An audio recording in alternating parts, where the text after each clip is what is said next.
بسم اللہ الرحمن الرحیم۔ السلام علیکم۔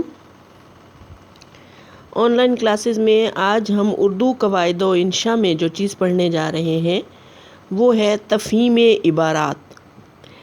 تفہیم کے معنی بیٹا ہوتے ہیں سمجھ بوجھ کے کوئی بھی چیز جس کو ہم دیکھتے ہیں، پڑھتے ہیں، سمجھتے ہیں، اس کو ہم فہم بولتے ہیں، شعور بولتے ہیں، سمجھ بولتے ہیں۔ یہ کچھ عبارات ہمارے سلیبس میں شامل ہیں جن کو ہم نے پڑھنا ہے، اور پھر ان عبارات کے نیچے دیے گئے کوسچنز کے آنسر جو ہے وہ ہم نے اپنے الفاظ میں اسی عبارت کو سامنے رکھتے ہوئے سمجھ کر لکھنے ہیں۔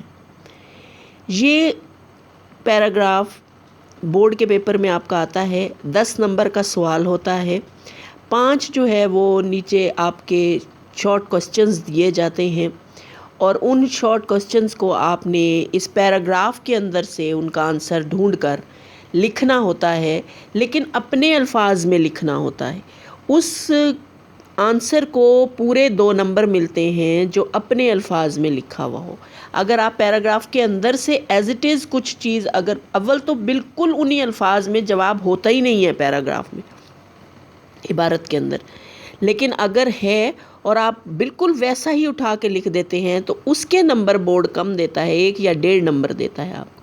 اگر آپ اپنے الفاظ میں اس کو سمجھ کر، اسی لیے اس کا نام ہی تفہیم عبارت ہے کہ پہلے فہم کا استعمال کرتے ہوئے اس کو سمجھیے اور پھر اس عبارت کے نیچے دیے گئے جوابات کو لکھیے، ٹھیک ہے۔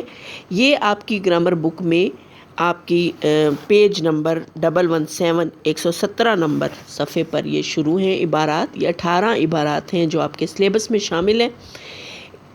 99% تو انہی میں سے عبارت بورڈ میں آتی ہے، لیکن کبھی کبھار بہت سویر چانسز میں وہ اس سے ہٹ کے بھی عبارت دے دیتے ہیں۔ تو اس کا مطلب یہ ہوتا ہے کہ آپ کو خود سے اس کے آنسر لکھنے آنے چاہیے۔ یہ عبارات تو ہم کروا دی جاتی ہیں، میں اب 25 سال سے پڑھا رہی ہوں۔ ایک دفعہ ایسا ہوا ہے کہ یہاں سے ہٹ کے ایک سیکنڈ ایئر کی پاک اسٹڈی کی بک میں سے ایک پیراگراف انہوں نے عبارت بنا کر دے دیا تھا، باقی ہمیشہ اسی میں سے ہی آتا ہے۔ آپ کو سمجھ ہونی چاہیے، آپ کو پیراگراف پڑھ کے بات کو سمجھنا چاہیے، اور پھر اس کے نیچے دیے گئے کوسچنز جو ہے ان کے آنسر لکھنے چاہیے۔ لیکن آپ کو ساتھ ساتھ میں آنسر بھی لکھوا رہی ہوں، آپ نے وہ یاد کر لینے ہیں، اور اگر کوئی اوپر نیچے بات ہوگی تو وہ آپ اس کو تبدیل کر سکتے ہیں، ٹھیک ہے۔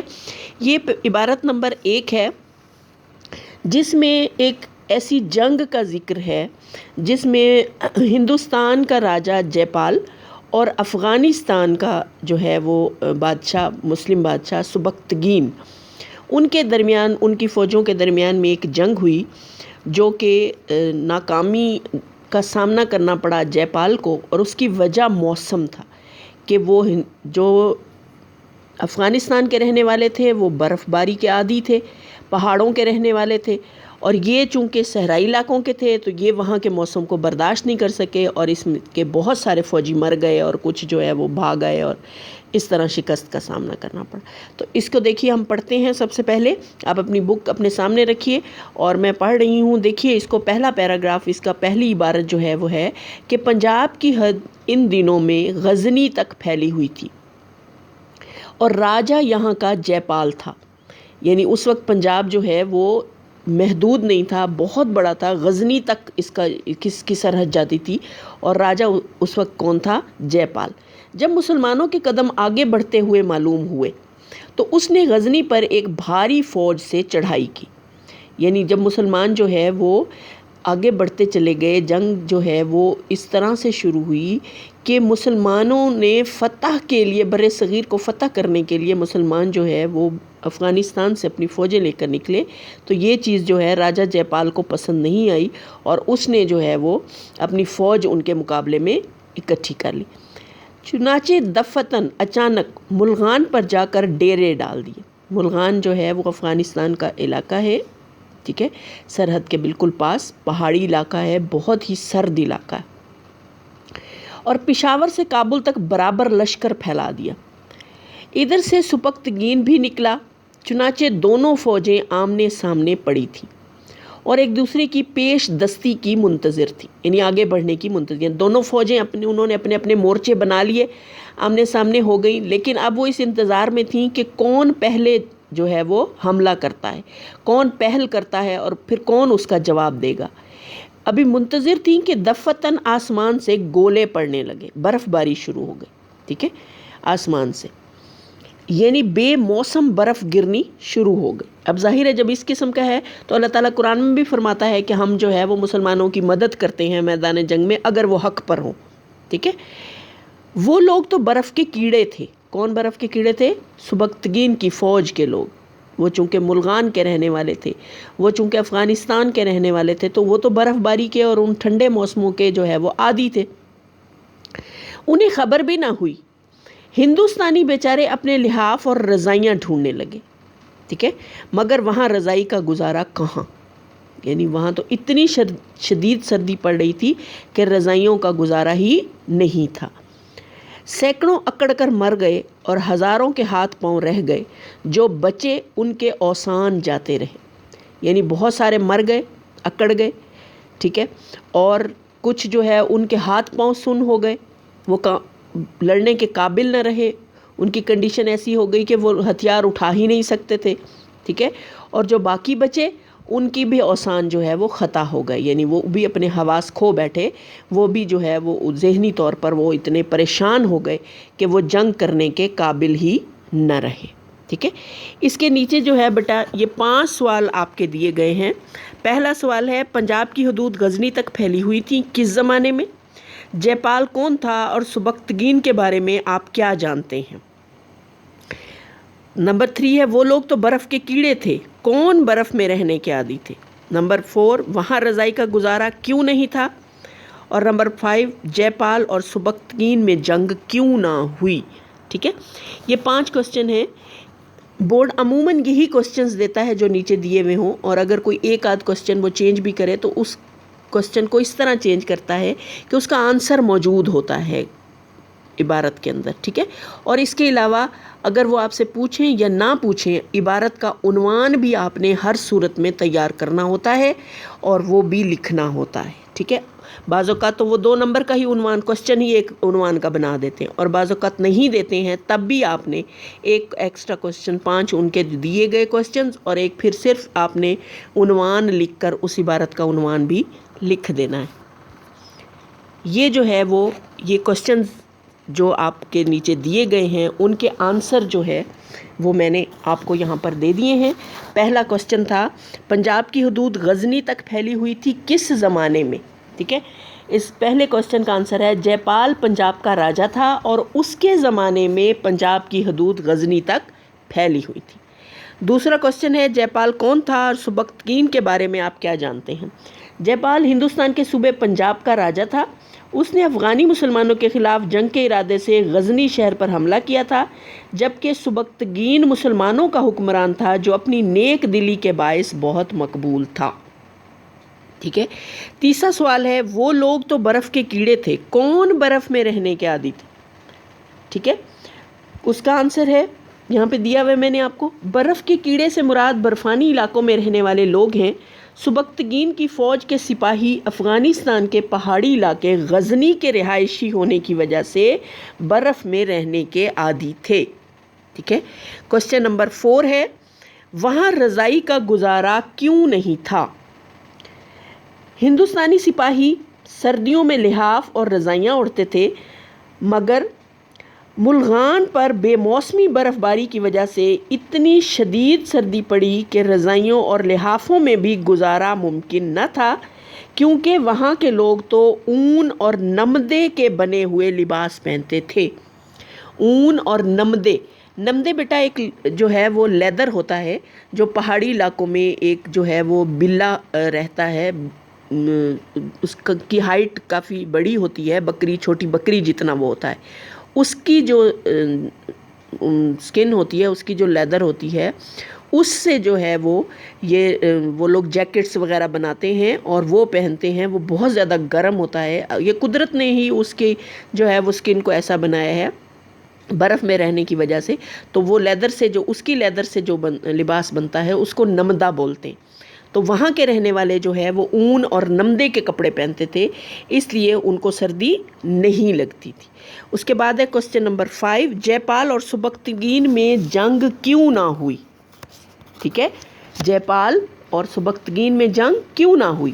بے موسمی برف باری کی وجہ سے پڑنے والی شدید سردی کا مقابلہ جے پال کی فوج نہ کر سکی، اس کے سینکڑوں سپاہی سردی میں مر گئے، ہزاروں کے ہاتھ پاؤں شل ہو گئے، اور جو باقی بچ گئے وہ اتنا گھبرا گئے کہ وہ لڑنے کے قابل نہ رہے، اس لیے جے پال اور سبکتگین کی فوجوں میں جنگ نہ ہوئی۔ ٹھیک ہے، یہ کوسچن نمبر 5 کا آنسر ہے۔ اور اس کے بعد جو ہے وہ اس کی عبارت کا جو ہے وہ عنوان ہے جے پال کی فوج غزنی میں، جے پال کی فوج غزنی میں، یا آپ اس کا جو ہے وہ اس سے ہٹ کے بھی عنوان لکھ سکتے ہیں، راجہ جے پال اور سبکتگین، ٹھیک ہے، ایسے بھی لکھ سکتے ہیں۔ یہ جو ہے یہ آپ کا اقتباس نمبر 1 ہے، اور اس کے جو ہے کوسچن آنسر ہیں جو کہ آپ کی ایکسرسائز میں اس کے نیچے دیے گئے ہیں، اور یہ 10 نمبر کا سوال ہوتا ہے جو آپ کا بورڈ میں آتا ہے، جو آپ نے کرنا ہوتا ہے۔ ٹھیک ہے بیٹا، یہ عبارت نمبر 1 یہاں پر آپ کی مکمل ہوتی ہے۔ اس کے بعد ہے یہ آپ کی عبارت نمبر 2، ٹھیک ہے، عبارت نمبر 2، عبارت نمبر 2 کو پڑھتے ہیں، اس کو دیکھیے۔ آپ کا والا نامہ ابھی ملا ہے جس کے لیے میں بہت شکر گزار ہوں۔ والا نامہ بیٹا کہتے ہیں خط کو، ٹھیک ہے، یہ جب کشمیر، یہ علامہ اقبال کو لکھا گیا خط ہے، ٹھیک ہے، اور یہ اس زمانے کی بات ہے جب کشمیر کو جو ہے وہ کس طرح سے انہوں نے، کیونکہ کشمیر پر اب ظلم نہیں ہو رہا، کشمیر پر بہت پہلے سے ظلم ہو رہا ہے، پاکستان بننے سے پہلے سے کشمیر اور کشمیریوں کے ساتھ ظلم ہو رہا ہے۔ تو یہ اس زمانے کے بارے میں ہے کہ جب اس طرح وہاں پر حالات کچھ اس قسم کے تھے اور کچھ مقدمات چل رہے تھے مسلمانوں کے خلاف، تو اس میں جو ہے وہ کس طرح سے کون جو ہے وہ سید نعیم الحق جو ہے صاحب، ایک جو ہے وہ وکیل تھے، ان کو لکھا گیا خط ہے، علامہ اقبال نے ان کو لکھا ہے کہ کشمیر کے حالات خراب ہیں اور وہاں کے جو مقدمات ہیں ان کی پیروی آپ کریں بینگ اے مسلم، اور ان کے پاس چونکہ زیادہ تر رقم بھی نہیں ہے کہ وہ وکلاء حضرات کو دے سکیں، تو آپ جو ہے وہ نیکی کی نیت سے ان سے جو ہے وہ فیس بھی نہ لیں یا کم فیس لیں اور ان کی مدد کریں جا کر۔ یہ اس طرح کا جو ہے وہ ایک لیٹر ہے، اس کا ایک پورشن یہاں پر دیا گیا ہے۔ آپ کا والا نامہ ابھی ملا ہے جس کے لیے بہت شکر گزار ہوں۔ مسٹر نعیم الحق صاحب کے خط سے جو انہوں نے شیخ عبدالحمید کو لکھا ہے، معلوم ہوتا ہے کہ ان کے خیال میں کشمیر اور سری نگر 2 مختلف جگہیں ہیں، جبکہ ظاہر ہے کہ یہ ایک ہی علاقہ ہے، کشمیر جو ہے وہ اس کا ہی علاقہ ہے سری نگر۔ ان کی خدمت میں عرض کریں کہ کشمیر ملک کا نام ہے اور سری نگر دارالسلطنت ہے۔ یہ علامہ اقبال لکھ رہے ہیں کہ آپ ان کو سمجھائیں، وہ یہ سمجھ رہے ہیں کہ یہ کوئی اور علاقہ ہے، وہاں مجھے جانا پڑے گا۔ مقدمات جو بھی ہوں گے سری نگر میں ہوں گے، اور جہاں تک میں خیال کرتا ہوں ان کو زیادہ مدت وہاں ٹھہرنا نہ پڑے گا۔ شیخ عبدالحمید صاحب کا خط مجھے آج آیا ہے جس میں وہ لکھتے ہیں کہ سید نعیم الحق صاحب کا سفر خرچ کشمیر کی طرف سے ادا ہونا چاہیے۔ یعنی سید نعیم الحق صاحب جو وکیل ہیں، وہ اگر وہاں مسلمانوں کی پیروی کے لیے جاتے ہیں، عدالت میں بطور وکیل جو ہے وہ وہاں پر پیش ہوتے ہیں اور پیروی کرتے ہیں مسلمانوں کی جج کے سامنے، تو پھر کشمیر والوں کو چاہیے کہ وہ سید نعیم الحق کو سفر خرچ دیں، وہاں رہنے کھانے پینے کا سارا خرچہ وہ برداشت کریں کشمیر والے۔ لیکن مجھے یقین ہے کہ سید صاحب موصوف اس حقیر رقم کو جو سفر خرچ کی صورت میں ان کی خدمت میں پیش کی جائے قبول نہ کریں گے، اور یہ کام للہ مسلمانوں کے لیے کریں گے۔ للہ یعنی اللہ کے لیے، ٹھیک ہے۔ کشمیر کمیٹی کے پاس زیادہ فنڈ نہیں ہے، ورنہ میں خود سید صاحب کی خدمت میں پیش کرتا۔ یعنی وہ کہہ رہے ہیں کہ آپ کو پتہ ہے کہ علامہ اقبال کشمیری تھے، تو وہ ظاہر کشمیریوں کی حمایت کے لیے جو ہے وہ ہر وقت ہر دم تیار رہتے تھے۔ تو وہ کہتے ہیں کشمیریوں کے پاس فنڈ نہیں ہے، اگر ہوتے تو میں خود ان کو جو ہے وہ اس فنڈ میں سے سفر خرچ دیتا، ان کی خدمت میں پیش کرتا، لیکن نہیں ہیں، اور امید ظاہر کر رہے ہیں کہ مجھے یہ امید ہے کہ وہ یہ خرچ نہیں لیں گے، ٹھیک ہے۔ اس واسطے مہربانی کر کے ان کی خدمت میں عرض کریں کہ اگر آپ بلا کسی قسم کے معاوضے ٹھیک ہے، معاوضے آپ کو پتہ ہے بدلے کی رقم کو کہتے ہیں. اور سفر کا خرچ کے یہ خدمت کریں تو اللہ کے نزدیک اجر جزیل کے مستحق ہوں گے. بہترین اجر ملے گا آپ کو اللہ کی طرف سے اگر آپ مسلمانوں کی اس مشکل وقت میں مدد کریں گے، اور اللہ تعالیٰ کی طرف سے کسی اور صورت میں اس کا اجر ضرور مل جائے گا. ٹھیک ہے، یعنی وہ یہ کہہ رہے ہیں کہ یہ مشکل وقت ہے مسلمانوں کا، اور وہ اگر اس وقت مسلمانوں کا ساتھ دیتے ہیں تو یہ تھوڑی سی رقم جو دنیاوی لحاظ سے انہیں ملنی ہے اس سے کہیں زیادہ بہتر اجر اللہ انہیں کسی اور صورت میں عطا کر دے گا. اس لیے وہ کہہ رہے ہیں کہ آپ ان سے کہیں کہ وہ آئیں اور آ کر مسلمانوں کی مدد کریں. ٹھیک ہے، اب اس کے نیچے جو ہے وہ جو کوسچنز دیے گئے ہیں وہ ہیں علامہ اقبال نے مکتوب علیہ سے کیا کہا. پہلا سوال ہے خلاصہ لکھیے. ٹھیک ہے، اب خلاصہ سے یہی مراد ہے کہ ایک پیراگراف جس کی 6-7 لائنیں ہیں تو خلاصہ اس کا 1.5-2 لائنوں کا ہوگا. ٹھیک ہے، پھر دوسرا کوسچن ہے سفر خرچ سے کیا مراد ہے.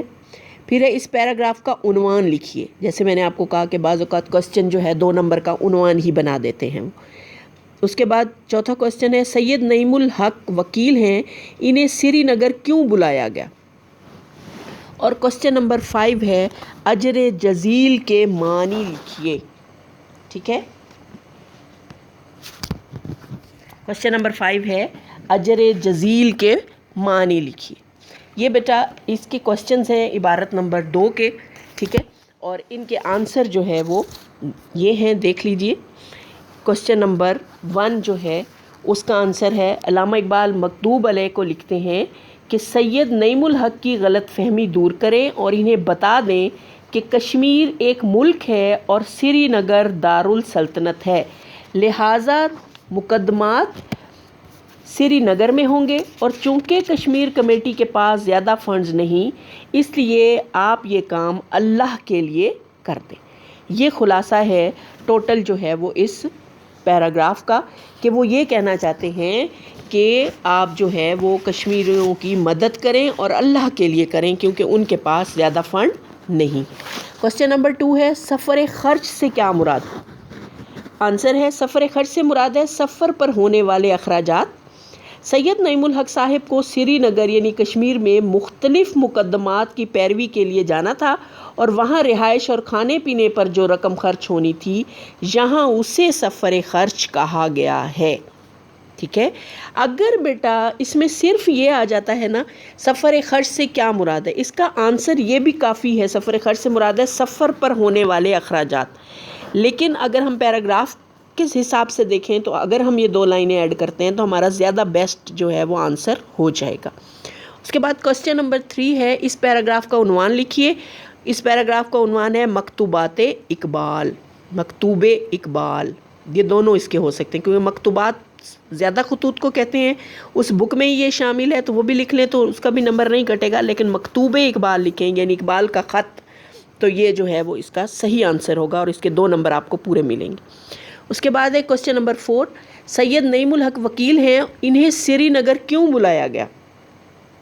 سید نعیم الحق معروف وکیل تھے، انہیں مسلمانوں کے مقدمات کی پیروی کے لیے سری نگر یعنی کشمیر بلایا گیا. بس اتنا سا آنسر اس کا بہت ہے.